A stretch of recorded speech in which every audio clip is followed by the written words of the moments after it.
நடிகர் மன்சூர் அலிகான் பிரச்சாரத்தின் போது திடீர்னு நெஞ்சுவலி ஏற்பட்டதால இப்போ மருத்துவமனையில அனுமதிக்கப்பட்டிருக்காருன்னு செய்திகள் வெளியாயிருக்கு.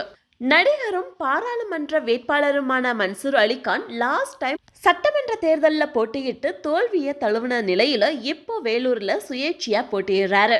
அங்க இருக்கிற மக்களுக்கு நிறைய உதவிகள் செஞ்சு வித்தியாசமா பிரச்சாரம் செஞ்சுட்டு வராரு.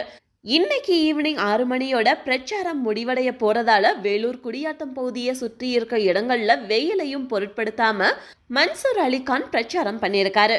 அப்போ அவருக்கு திடீர்னு நெஞ்சுவலி ஏற்பட்டு மயங்கர நிலைக்கு போயிருக்காரு.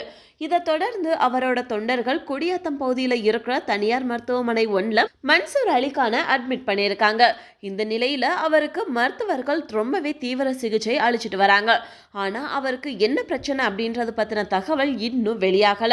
அடிக்கடி உடல்நல பிரச்சனையால அவதிப்பட்டு வந்த போதிலும் தன்னோட வலி வேதனைகளை வெளியே காட்டி கொள்ளாம தொடர்ந்து மக்கள் பிரச்சனைகளுக்கு குரல் கொடுத்துட்டு வராரு மன்சூர் அலிகான். இருந்தாலும் ரசிகர்களும் தொண்டர்களும் மன்சூர் அலிகானுக்கு என்ன ஆச்சு அப்படின்னு தொடர்ந்து கேள்வி எழுப்பிட்டு வராங்க.